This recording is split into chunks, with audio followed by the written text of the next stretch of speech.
Hey guys, this is Muskan. Welcome back to our channel real English. स्वागत है आपका real English में। आज मैं आपको सजेशन देने वाली हूँ जिनका इंग्लिश ऑनर्स है और जो बीए पार्ट थर्ड के स्टूडेंट है और जिनका सेशन है 20 से 23। जी हाँ, उनके भी एग्जाम कभी भी हो सकती है। इसी वजह से मैं सजेशन पहले बता रही हूँ ताकि आप सही तरीके से प्रिपेयर कर लें, क्योंकि पार्ट वन और पार्ट टू निकालना बहुत ज्यादा आसान होता है पार्ट थर्ड के अगर कंपेरिजन किया जाए तो। लेकिन पार्ट थर्ड में क्या होते हैं ना, आपके 4 पेपर हो जाते हैं ऑनर्स के। पेपर 5, पेपर 6, पेपर 7 और पेपर 8 और एक हो जाता है आपका जीके जीएस। तो इसमें से ज्यादा मान्यता रखता है आपका ऑनर्स पेपर। तो इसी वजह से पहले से ही मैं सजेशन दे रही हूँ ताकि आप अच्छे तरीके से अपने एग्जाम को क्वालिफाई कर सके और अच्छा मार्क्स ला सके। तो चलिए without delay we start, because it's very important to know that which type of question and which question will come in your exam. Paper 5 के आज मैं टॉपिक लेकर के आई हूँ कि पेपर 5 में आपका जो क्वेश्चन पूछा जाएगा वो क्या पूछा जाएगा और किस टाइप से पूछा जाता है। सबसे पहले जो क्वेश्चन आपका एग्जाम में आने वाला है वो आने वाला है explain any two of the flowing.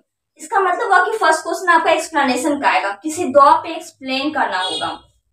Explanation आएगा आपका 18 मार्क्स का। मतलब अगर आप एक एक्सप्लेनेशन बनाते हैं तो 9 मार्क्स मिलते हैं, अगर दो बनाएंगे तो आपको 18 मार्क्स मिलेंगे। एक्सप्लेनेशन में क्या होता है मेन इंपॉर्टेंट कि आपको फॉर्मेट आना चाहिए और वो लाइन कहाँ से दिया गया वो।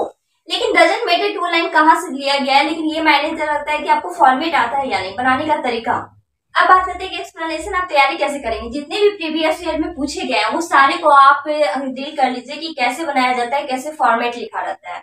अगर आप वो कर लेते हैं तो आपका एग्जाम वाकई अच्छा हो जाएगा और आप एग्जाम में सही तरीके से लिख पाएंगे।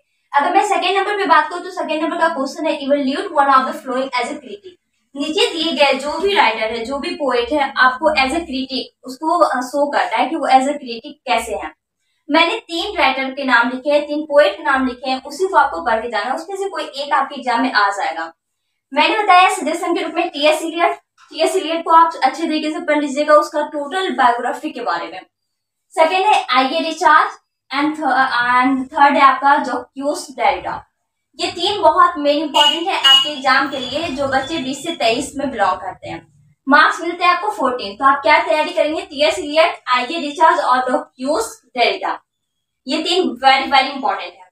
अब थर्ड नंबर की बात करूं तो उसमें आएगा critically evaluate Eliot, concept of tradition and individual talent. इसका मतलब हुआ कि इलियट का जो ये है एक concept tradition and individual talent, इसके ऊपर आपको लिखने के लिए आ सकता है कि इलियट ने मतलब टीएस इलियट ने अपना जो कॉन्सेप्ट लगाया है ट्रेडिशन एंड इंडिविजुअल में वो क्या है और कैसे है। इसमें भी मार्क्स आपका इंक्लूड है 14 मार्क्स। ये भी 14 मार्क्स से बिलोंग करते हैं। अगर आपको इसको समझ में नहीं प्रॉब्लम आ रही है, इसको लिखने में प्रॉब्लम आ रही है, तो मैंने दूसरा भी ऑप्शन बताया है इसमें, वो है discuss the function of criticism according to T S Eliot. According to T S Eliot के अनुसार जो क्रिटिसिज्म होता है और फंक्शन के जो मतलब क्रिटिसिज्म के जो फंक्शन होते हैं उसको क्वालिफाई करना होगा, उसको डिस्कस करना होगा, उसको एक्सप्लेन करना होगा। ये भी आपका 14 मार्क्स से बिलोंग करता है। इसका मतलब हुआ कि मैंने थर्ड नंबर पे आपके 2 ऑप्शन दिए हैं। पहला दिया गया है concept of tradition and individual talent और दूसरा है उसी में फंक्शन ऑफ क्रिटिसिज्म। तो आप इन दोनों को प्रिपेयर कर लेंगे थर्ड नंबर में, जो कि कितना मार्क्स डिस्ट्रीब्यूट करता है 14 मार्क्स। फिर आपका 4 नंबर में मैंने जो बताया है the study of poetry by Matthew Arnold. Matthew Arnold के द्वारा जो स्टडी ऑफ पोएट्री बताया गया है उसमें क्या कहना चाहते हैं वो, उसका थीम क्या है, उसका मोटो क्या है, ये आपको क्वालिफाई करना होगा। इसमें भी आपको 14 मार्क्स डिस्ट्रीब्यूट किया गया है। इसमें मैंने 2 और ऑप्शन बताया, मतलब 4 नंबर में मैंने 3 ऑप्शन दिया आपको, इन तीनों को प्रिपेयर करना होगा, कोई एक आएगा आपके एग्जाम में। फर्स्ट है the study of poetry by Matthew Arnold, second है preface to lyrical ballads and third one is doctor Johnson estimate of Shakespeare as an artist. Shakespeare एक एज अ आर्टिस्ट है, तो डॉक्टर जॉनसन एस्टिमेट करते हैं कि Shakespeare एक artist की तरह रूप में है, तो वो कैसे और वो क्यों ऐसा बोलते हैं, इसको आपको एक्सप्लेन करना होगा। तो मैंने 4 नंबर में जो है मैंने 3 ऑप्शन दिया है। आप इन तीनों को प्रिपेयर कर लेंगे, इन तीनों को अच्छे तरीके से याद कर लेंगे या समझ जाएंगे और ताकि आपके एग्जाम में अच्छे मार्क्स आ सके। तो मैंने 4 नंबर में 3 बताया है जिसमें कि आपको 14 मार्क्स मिलते हैं।